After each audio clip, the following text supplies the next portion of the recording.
Before we get into the video, could everyone please subscribe to my Endless Diary Tales channel? Thank you so much. It had taken weeks of planning to set up our anniversary dinner. I'd picked out her favorite restaurant, one she hadn't stopped talking about since our third anniversary. The table was reserved by the window overlooking the city skyline. I'd even gone the extra mile and arranged for the staff to bring out a bottle of wine with a ribbon tied around it, her favorite vintage. As we were seated, everything seemed perfect. Olivia smiled that familiar smile, the one that used to light up my world, and for a moment, I let myself believe we could get through the rough patch we'd been having. I had even gone out of my way to buy a custom necklace, a delicate chain with a small pendant engraved with the date of our wedding. I had my speech prepared, ready to remind her of all we had built together. I thought the evening might rekindle something between us, that it might put an end to the coldness and distance I'd felt from her over the past few months.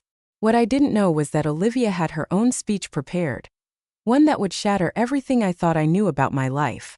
Halfway through dinner, just as the wine arrived and I began to raise my glass for a toast, she leaned forward, her expression unsettlingly calm. "I've been cheating on you for 2 years, she said, her voice steady and devoid of emotion. "And I'm leaving you." The world seemed to tilt for a moment, and the glass in my hand hovered midair. I waited for some sign that she was joking, that maybe this was some sick anniversary prank, but her gaze didn't waver, and the cold clarity of her words hung in the air like a dense fog. For a brief moment, I felt an overwhelming rush of anger, betrayal, and humiliation. But instead of letting those emotions take over, I did something that surprised even me. I smiled, raising my glass as though nothing had happened. "To your new life," I said, my voice as steady as hers. Her brows furrowed slightly, the smallest flicker of confusion crossing her face. She had expected tears, yelling, maybe even begging. She didn't expect composure. I leaned back in my chair, taking a deliberate sip of wine.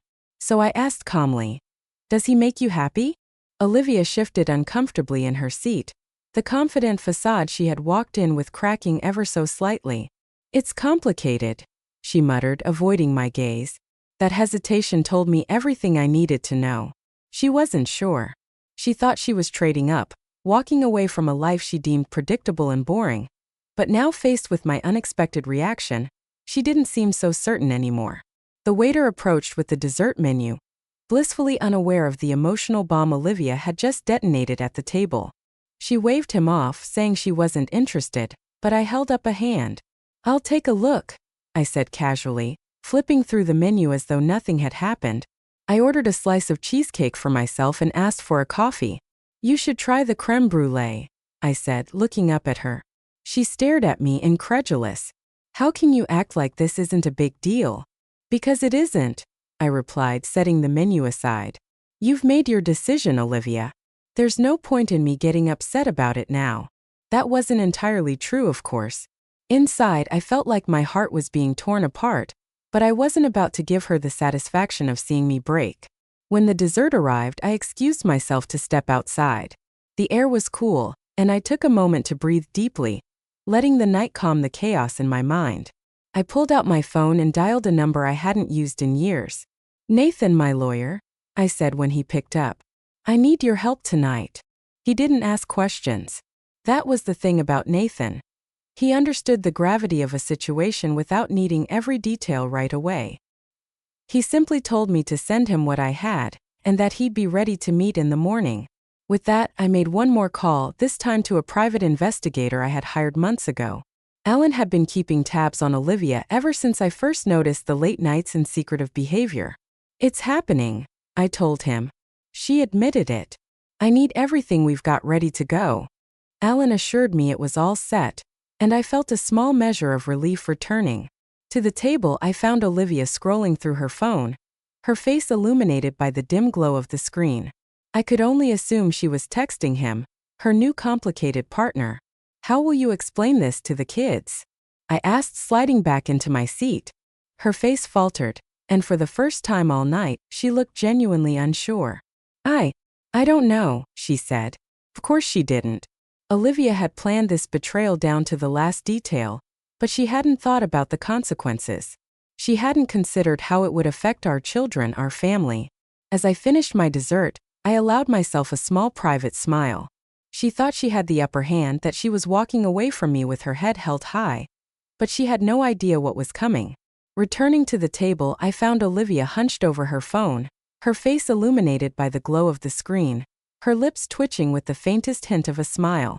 She was texting him. She didn't even bother to hide it anymore. Sliding back into my seat, I watched her carefully, noting every small detail. The way she held her phone protectively, the slight blush on her cheeks, the avoidance of eye contact. It was as though she had already erased me from her life. "What will you tell the kids?" I asked casually, breaking the silence. Her head snapped up, and for the first time that night she looked genuinely caught off guard. "I'll figure it out," she stammered. The confidence she'd exuded earlier was beginning to crack, and I could see the wheels turning in her head. She hadn't thought that far ahead. Her plan didn't extend beyond her own selfish desires. "You'll figure it out?" I repeated, raising an eyebrow. "That's reassuring." She glared at me, her defensiveness bubbling to the surface. "You don't need to make this harder than it already is." I chuckled, shaking my head. "Harder? Or who, Olivia?" Her silence was all the answer I needed. The waiter returned to check on us, oblivious to the tension hanging thick in the air. Olivia declined dessert again, but I ordered a second coffee. I had no intention of rushing this moment. As I sipped my coffee, I allowed my mind to wander, reflecting on the months that had led up to this dinner. The signs had been there all along. The late nights, the secret of phone calls, the way she avoided my touch. At first, I thought it was just a rough patch, something all couples go through after years of marriage. I had tried to talk to her to ask what was wrong, but she always dismissed me. "I'm just tired," she'd say, or "work has been stressful." But the truth was far more insidious. While I was busy trying to hold our family together, she was out building a new life with someone else. And yet, despite all the evidence, I had stayed silent. I told myself I needed proof. I couldn't confront her without knowing the full story. That's when I hired Alan, the private investigator. It was one of the hardest decisions I'd ever made. Handing over my suspicions to someone else, allowing them to pry into my wife's life. But when Alan started sending me photos of Olivia and her lover laughing together at a cafe, entering a hotel room, kissing in a parked car, I knew I had made the right choice. I had everything I needed: dates, times, receipts, and even recordings of their conversations. She thought she had outsmarted me, but she had no idea how much I already knew. Olivia shifted in her seat, her discomfort growing with each passing second of silence. "Why aren't you angry?" she asked suddenly, her voice tinged with frustration. "Why aren't you yelling or doing something?" I set my coffee cup down carefully, meeting her gaze. "What's the point?" I asked. "You've already made your decision. Getting angry won't change anything." She blinked, clearly unprepared for my calm demeanor. I didn't expect you to act like this." I leaned back in my chair, a small smile playing at the corners of my mouth. "You thought I'd fall apart, didn't you? That I'd make a scene, beg you to stay." Her silence spoke volumes. The truth was, I had fallen apart months ago when I first realized what was happening. I had spent sleepless nights wondering where I went wrong, questioning every moment of our marriage. But now, sitting across from her, I felt an unexpected sense of clarity. This wasn't about me, it was about her. Her selfishness, her inability to commit, her betrayal. And I wasn't going to let her drag me down with her. The waiter returned with the check, and I reached for my wallet. Olivia started to protest, but I waved her off. "Don't worry," I said. "This one's on me." She frowned, clearly suspicious of my behavior. "You don't have to act so magnanimous." "Magnanimous?" I repeated, laughing softly. That's a big word for someone who just admitted to cheating. Her cheeks flushed and she looked away, fiddling with the edge of the tablecloth. As I signed the receipt, I glanced at her one last time. "You know," I said, my tone light, "you've given me a lot to think about tonight. I hope he was worth it." Her eyes darted to mine, but I didn't wait for her response. I stood, slipping my jacket over my shoulders, and walked toward the door. Stepping outside, I took a deep breath, the cool night air washing over me. I pulled out my phone and dialed Alan. "She admitted it," I said when he answered. "Good," Alan replied. "What's the next move?" "Send me everything," I said. "Photos, videos, recordings." I want it all organized and ready to go. Consider it done, Ellen said, ending the call. I stood on the sidewalk for a moment, staring up at the restaurant's glowing sign. Inside, Olivia was probably wondering what I was up to, her mind racing with possibilities. She had no idea that I was 10 steps ahead, that I had been preparing for this moment for months. I walked back inside, sliding into my seat as if nothing had happened. Olivia looked at me, her eyes narrowing slightly. "What were you doing out there?" she asked. I smiled, picking up my coffee cup. Just enjoying the fresh air. The game had only just begun and I was ready to play. The restaurant door opened and a faint chime rang through the air. I didn't need to look up to know who it was. I had planned this moment down to the last detail. I leaned back in my chair, smiling as Olivia glanced toward the entrance, her face already pale from the tension between us, drained of all color when she saw him walk in. "You're not leaving just yet," I said, my voice calm but laced with purpose. Her head whipped toward me, panic flashing in her eyes. "What did you do?" she hissed, her voice low but trembling. I gestured toward the man now standing at the entrance, scanning the room. I figured it was time for a proper introduction. After all, you've been seeing him for 2 years. It's only fair that I get to meet him, don't you think? She froze, her mouth opening and closing as if searching for the right words. But there were no words that could save her now. The man spotted us and made his way over, his gait confident but cautious. He clearly didn't know what to expect, though I could see a flicker of excitement in his eyes as he approached the woman he believed was his. "David," I greeted him, standing and extending a hand. He hesitated for a moment before shaking it, his confusion evident. Hi," he said, glancing between me and Olivia. "I wasn't expecting this." "Neither was I said, smiling as I gestured for him to take a seat. "But life is full of surprises, isn't it?" David pulled out a chair and sat down, still unsure of what was happening. Olivia, on the other hand, looked like she wanted to sink into the floor. Her hands clutched the edge of the table, her knuckles white. "Marcus," she began, her voice tight with barely concealed anger. "This is unnecessary." I ignored her, turning my attention to David. "So," I said, pouring him a glass of wine, "you're the man my wife has been seeing behind my back. How's that been going for you?" David's eyes widened, and he shot a nervous glance at Olivia. "Olivia, I think there's been a misunderstanding," he stammered. "No misunderstanding," I said, my tone sharp enough to cut through the air. "I know everything. The late-night meetings, the hotels, the lies. Trust me, David, I've done my homework." He looked at Olivia, his expression shifting from confusion to accusation. "You said you were going to tell him," he said, his voice low but strained. Olivia shook her head, her lips pressed into a thin line. "This isn't the time or place," she said through gritted teeth. "On the contrary," I said, leaning back in my chair. "This is the perfect time and place. You've been lying to both of us for years. It's time to get everything out in the open." The waiter approached our table, his cheerful demeanor faltering as he sensed the tension. I ordered another bottle of wine and a round of desserts, ignoring the awkward silence that had fallen over the table. As we waited, I decided to break the ice. "So, David," I began, "what is it about Olivia that caught your attention? Was it her charm, her beauty, or maybe it was her ability to lie so convincingly?" "Marcus, stop," Olivia snapped, her composure slipping further. David, however, looked genuinely torn. "I thought we were building something real," he said, his eyes locked on Olivia. "You told me you were trapped in a loveless marriage, that he didn't care about you." I raised an eyebrow. "Is that so? And yet here we are celebrating our anniversary. Doesn't seem very loveless to me." Olivia's face burned with humiliation, her hands shaking as she gripped her glass.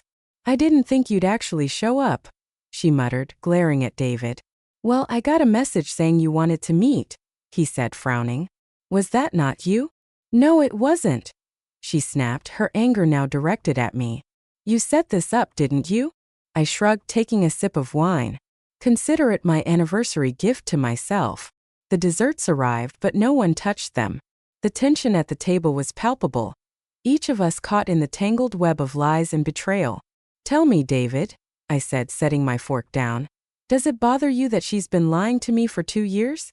David frowned, his confusion deepening. 2 years? She told me this started 6 months ago. I watched Olivia's face crumble, her carefully constructed narrative falling apart in real time. I didn't want to overwhelm you, she said weakly. David's expression shifted from hurt to anger. You've been lying to both of us, he said, his voice rising. Welcome to my world, I said, raising my glass in a mock toast. Olivia opened her mouth to respond, but no words came out. For the first time all night, she seemed at a complete loss. David stood abruptly, his chair scraping loudly against the floor. I need some air, he muttered, storming toward the exit. Olivia turned to me, her eyes blazing. What the hell is wrong with you? Me, I said, feigning innocence. I'm not the one who destroyed our marriage. I'm just cleaning up the mess you made. The waiter returned with the check, his eyes darting nervously between us. I handed him my card, offering a polite smile. Thank you for the excellent service, I said as Olivia fumed silently. I stood and slipped on my jacket. You should go after him, I said, nodding toward the door. You wouldn't want to lose him now, would you? Her glare could have burned a hole through me, but I didn't care. The game was no longer in her control and she knew it. With that, I walked out of the restaurant, leaving her to deal with the fallout of her choices. I stood outside the restaurant, leaning against the railing, watching the city lights flicker in the distance. The evening air was crisp, carrying the faint sounds of traffic and laughter from a nearby bar. I took a deep breath, letting the tension ease from my shoulders. Inside, Olivia's carefully constructed world was crumbling, and it was only a matter of time before the cracks became irreversible. As I turned back toward the restaurant, I saw David standing just outside the door, pacing back and forth. His face was pale, his brow furrowed with a mixture of anger and confusion. You all right there? I asked, keeping my tone casual. He stopped pacing and turned to me, his jaw tightening. What are you playing at? He asked. Why would you set all this up? Set it up, I repeated, pretending to think. I didn't set anything up. I just thought it was about time we all had an honest conversation. You know, clear the air. Clear the air, he snapped. You're humiliating her and me. I raised an eyebrow, crossing my arms. Humiliating you? You've been sleeping with my wife for 2 years, David. If anyone deserves to feel humiliated, it's the two of you.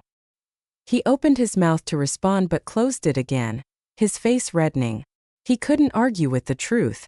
The restaurant door swung open and Olivia stormed out, her heels clicking angrily against the pavement. Her face was flushed, her eyes burning with fury. David, let him go, she said sharply, grabbing his arm. He shook her off, stepping back. No, I think I'll stay, he said, his tone cold. I want to hear what else he has to say. Olivia's expression faltered, her confidence wavering. She turned to me, her voice low and venomous. You're enjoying this, aren't you? Enjoying it? I asked, tilting my head. Not particularly. I'd much rather be spending my anniversary with someone who actually respects me. Her jaw tightened and for a moment I thought she might lash out. Instead, she took a deep breath, smoothing her hands down the front of her dress. You've made your point, Marcus, she said through gritted teeth. Can we stop this now? Oh, I'm just getting started, I replied, my voice calm but firm. I motioned for David to follow me back inside, ignoring Olivia's protests. He hesitated for a moment before reluctantly stepping through the door. Olivia trailed behind, her movements stiff and defensive. Back at the table, the half-eaten desserts and empty wine glasses sat untouched, a stark reminder of how far the evening had spiraled out of control. I gestured for David to take a seat, and after a brief pause, he complied.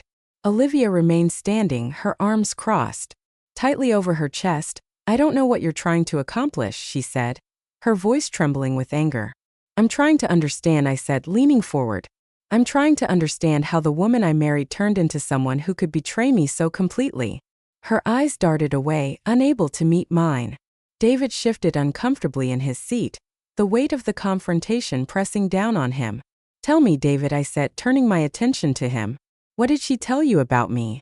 That I was controlling? That I didn't love her? That I was too busy to notice? He swallowed hard, glancing at Olivia before answering. She said you were distant, that you didn't care anymore. That the marriage was over but you didn't want to admit it. I nodded, my lips pressing into a thin line. And you believed her? He didn't respond, his silence speaking volumes. Olivia finally spoke, her voice defensive. It's not like that, Marcus. You were distant, you shut me out. I shut you out? I repeated, my voice rising slightly. I worked 12-hour days to provide for this family. I sacrificed time with my friends, my hobbies, everything so you could have the life you wanted, and this is how you repay me. She flinched, her defenses crumbling. I made a mistake, she said quietly. No, Olivia, I said, shaking my head. A mistake is forgetting an anniversary or missing a dinner reservation. What you did was a deliberate choice, a series of choices over 2 years to lie, cheat, and destroy everything we built together. David shifted in his seat, his discomfort evident. I didn't know it was that long, he muttered. I turned to him, my gaze steady. And now you do. So tell me, David, does it bother you that she's been lying to both of us? He stared at me, his jaw clenching. Yes, he admitted it does. Olivia's head snapped toward him, her eyes wide. David, no. He interrupted, standing abruptly. I need to think. He turned and walked toward the door, leaving Olivia and me alone at the table. The silence between us was deafening. Olivia sank into the chair David had vacated, her shoulders slumping as the weight of the evening pressed down on her. Marcus, she said softly, her voice pleading, can we just talk about this, just the two of us? I stared at her, my expression unreadable. Why? So you can spin another lie? So you can twist the truth to fit your narrative? Tears welled up in her eyes, but I felt no sympathy. I didn't want it to end like this, she whispered. Neither did I replied, standing. But you made your choices, Olivia. Now you have to live with them.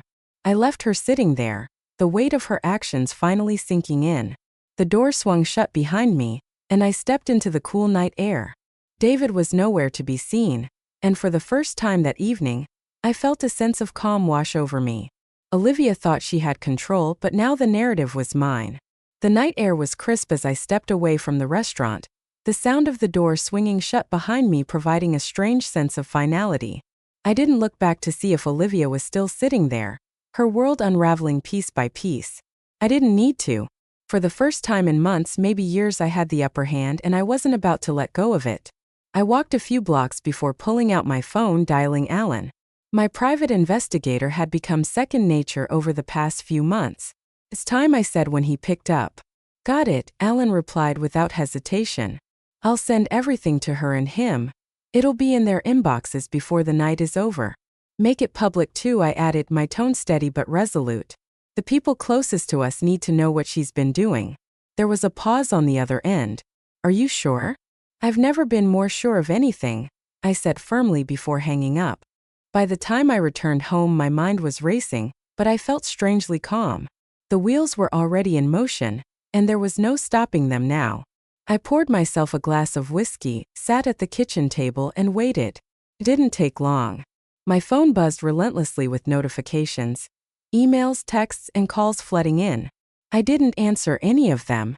Instead, I opened my laptop and logged into the anonymous account Alan and I had set up weeks ago. The evidence was all there. Photos, text message screenshots, and detailed accounts of Olivia's affair with David. Every lie she had told, every betrayal she had committed. It was all laid out for anyone to see. I watched as the views climbed rapidly, the comments pouring in from friends, family, and acquaintances. Some expressed shock, others disgust. A few predictably tried to defend her, but the overwhelming consensus was clear.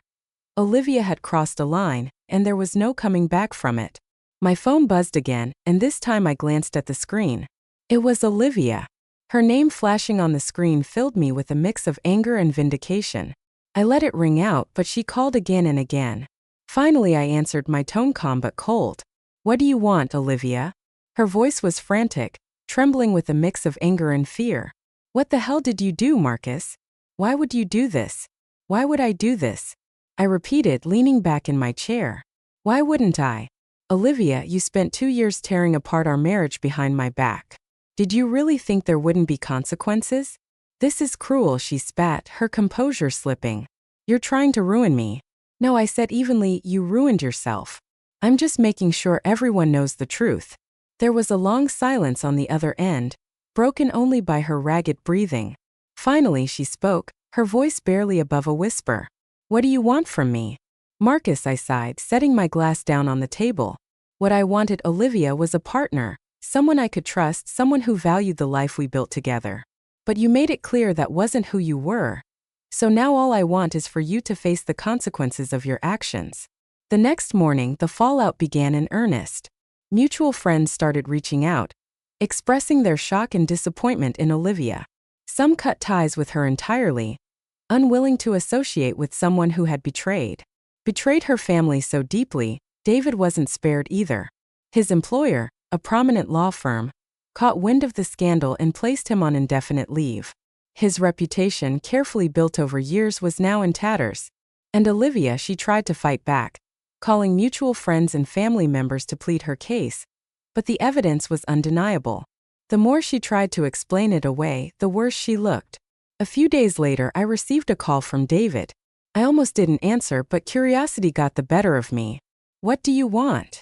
I asked, not bothering to hide my disdain.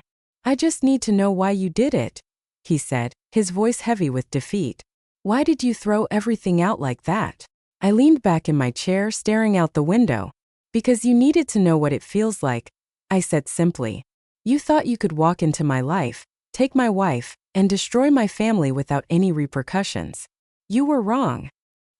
He didn't respond, but I could hear his shallow breathing on the other end. Finally, he muttered, "I never meant for it to go this far." I laughed bitterly. "That's the thing about choices, David. They have consequences, whether you meant for them to or not." By the end of the week, Olivia showed up at the house, her face pale and drawn. She looked like she hadn't slept in days, her once perfect exterior now cracked and broken. "Marcus," she began, her voice trembling, "can we talk?" I stood in the doorway, blocking her from entering. "There's nothing to talk about, Olivia. You made your choices, and now you're living with them." "Please," she whispered, tears streaming down her face. "I'll do anything to fix this. I'll go to counseling, I'll cut off contact with David. Just don't give up on us."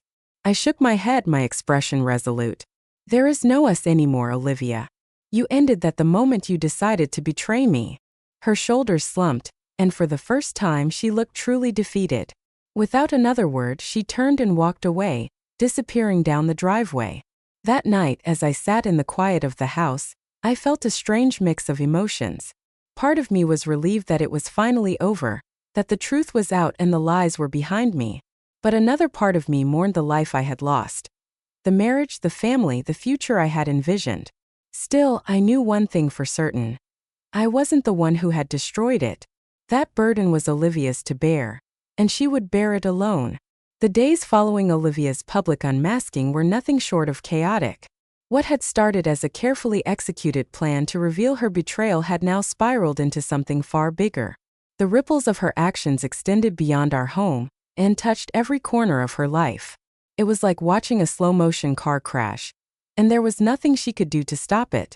Friends once loyal to her began to pull away. Social media posts that once garnered hundreds of likes and comments were now met with silence or outright hostility. The texts and calls she bombarded me with gradually turned from anger and threats to desperation and regret. I didn't respond to any of them. Olivia was a ship sinking fast, and she was discovering just how cold the waters of betrayal could be. For me, the fallout wasn't as chaotic. It was oddly peaceful, a sharp contrast to the storm raging in her world. I moved through my days with a quiet sense of purpose, focused on my children and my work. The kids had been my priority from the beginning. I made sure to shield them from the full brunt of the drama, keeping their routines as normal as possible. But children are perceptive, and they knew something was wrong. "Where's Mom?" my youngest asked one night at dinner, his fork poking at his plate. "She's staying somewhere else for a little while," I said carefully, not wanting to taint their perception of her more than necessary. "But I'm here, and we'll get through this together." He nodded solemnly, clearly not fully understanding but accepting my words nonetheless. My heart ached for them. They deserved better than this. Meanwhile, Olivia's life continued to crumble. She lost her job at the marketing firm. Apparently, David's fall from grace had dragged her down with him. It seemed their company wasn't eager to keep employees embroiled in a public scandal. She reached out to mutual friends, but most of them had already seen the evidence. It was hard to argue against photos, texts, and videos that left no room for interpretation. I heard through the grapevine that she had moved into a small apartment on the other side of town. Gone were the days of luxury and comfort she had enjoyed in our family home. Now she was alone, left to grapple with the reality of her choices. One evening, I received a call from Olivia's sister, Sarah. She and I had always gotten along well, and it was clear she was struggling to reconcile the sister she loved with the woman who had done so much damage. "I don't know what to say, Marcus," she began, her voice heavy with regret.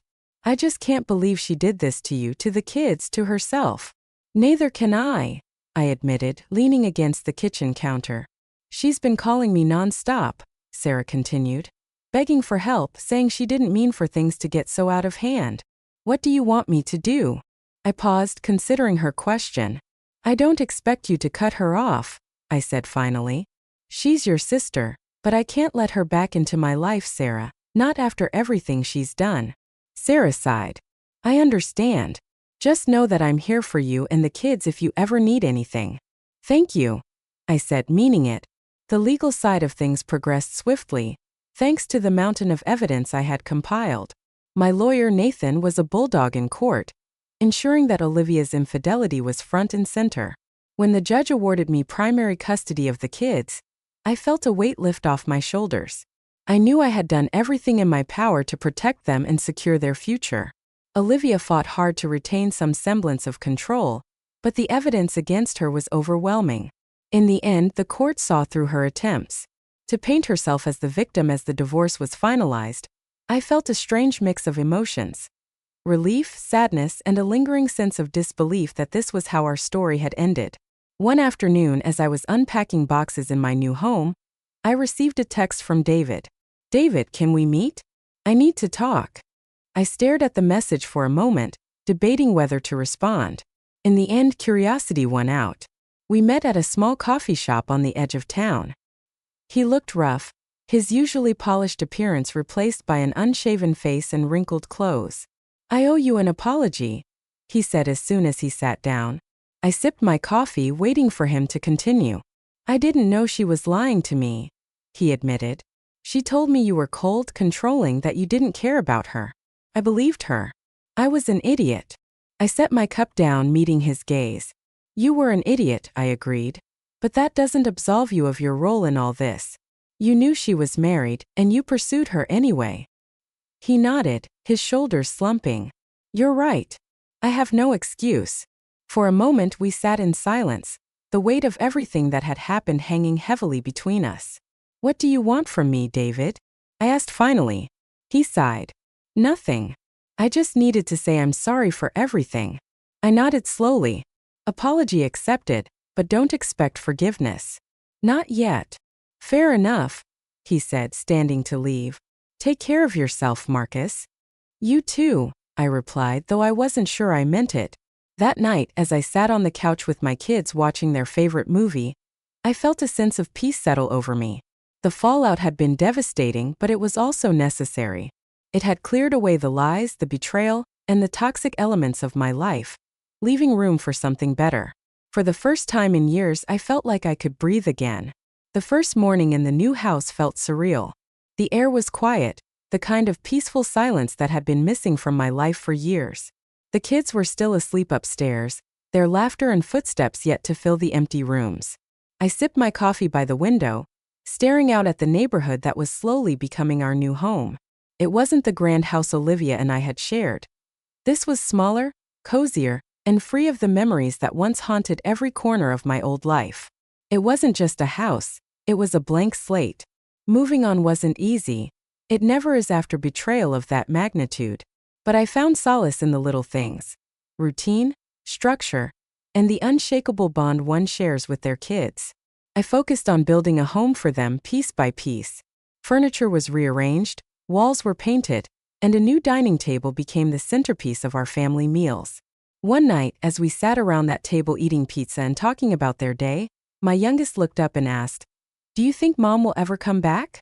The question hung in the air, heavy and unspoken until now. I set my slice down, meeting his wide, innocent eyes. Mom made some choices that hurt our family, I said carefully. But what's important is that we're safe now and we have each other. He nodded, though I could see he didn't fully understand. Maybe he didn't need to. It was during these quieter days that I met Claire. She was my neighbor living in the house next door. We'd exchanged polite nods and hellos when I first moved in, but it wasn't until she saw me struggling with a stubborn lawnmower that we really talked. "Need a hand?" she called out, walking over with a cheerful grin. "I could use all the help I can get," I admitted, stepping back as she inspected the machine. She fiddled with a few knobs, gave it a hard yank, and the motor roared to life. "You've got to show it who's boss," she said with a laugh. I chuckled, wiping my hands on my jeans.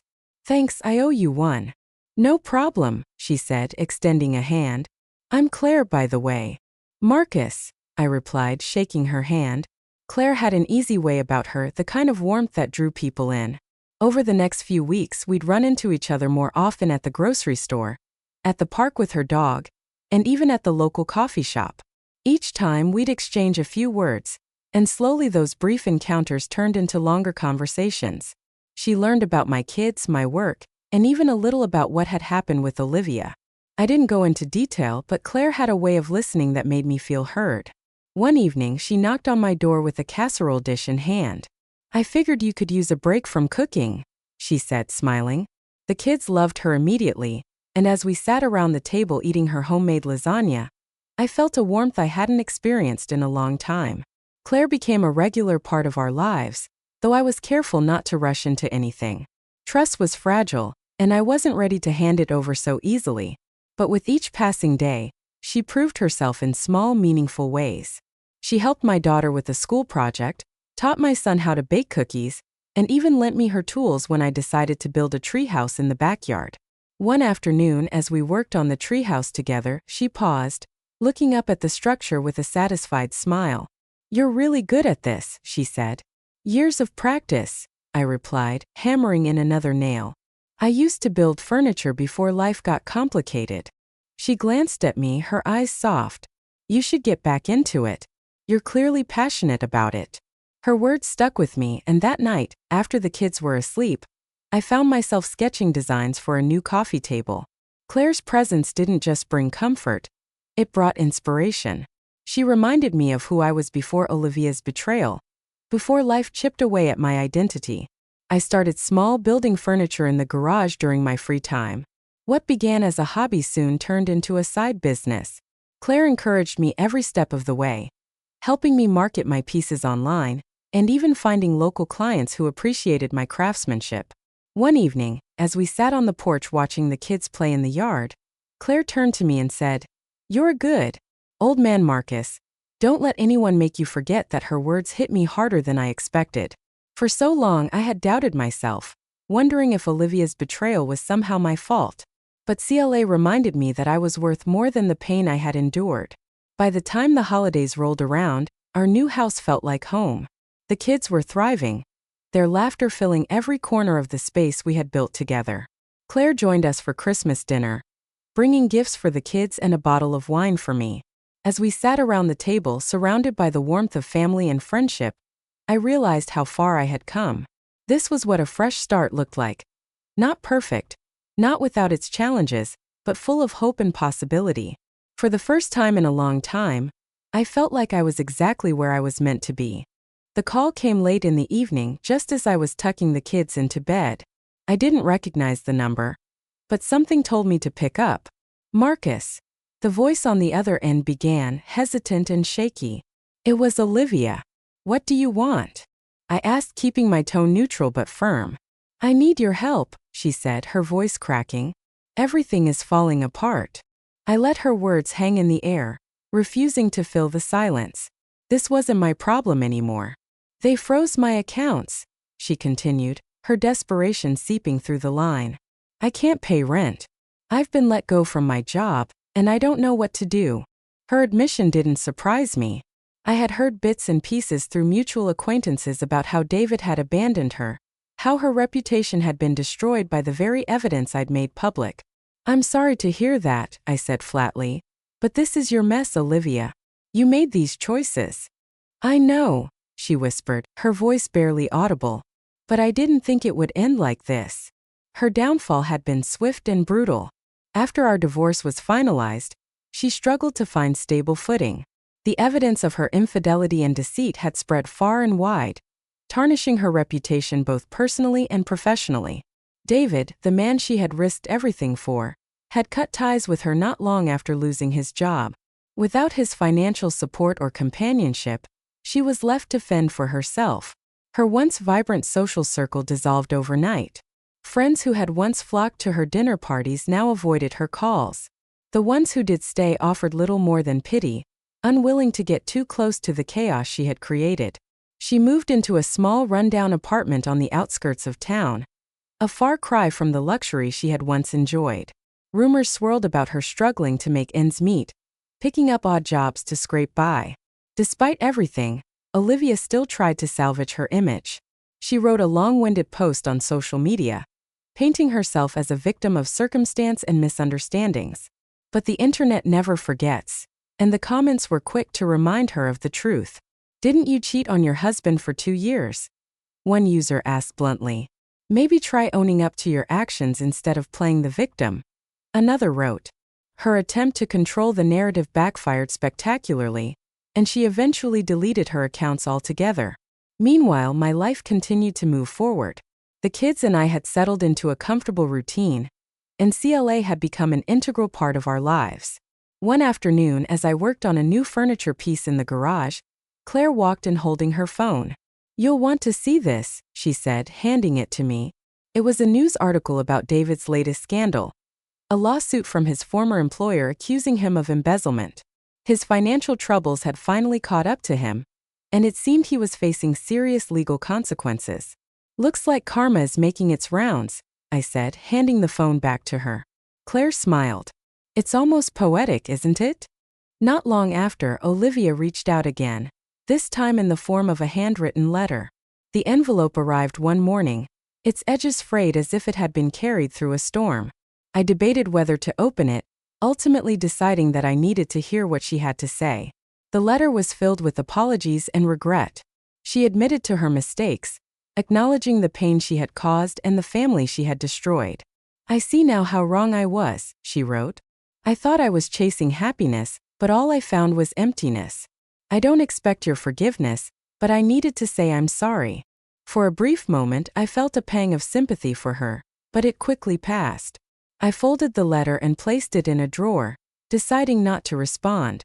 Her apologies, while sincere, couldn't undo the damage she had done. Months later, I heard through Sarah, Olivia's sister, that she had moved back in with their parents.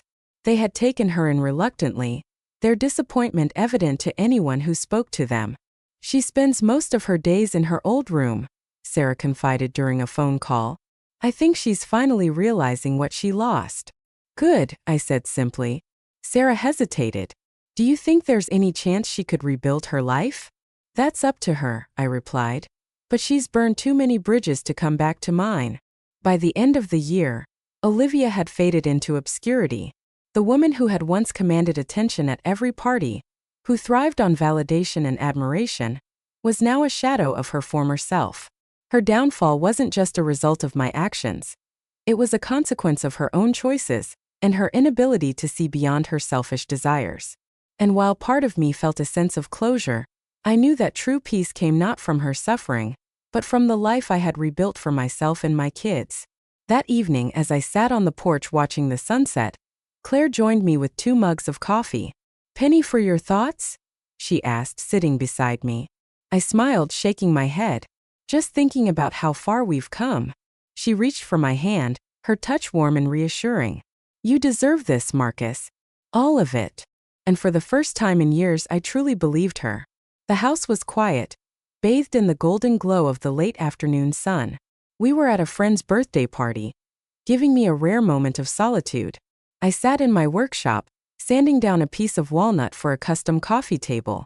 The rhythmic scrape of the sandpaper against the wood was meditative, a steady reminder that rebuilding something broken takes time, effort, and care. This had become my sanctuary.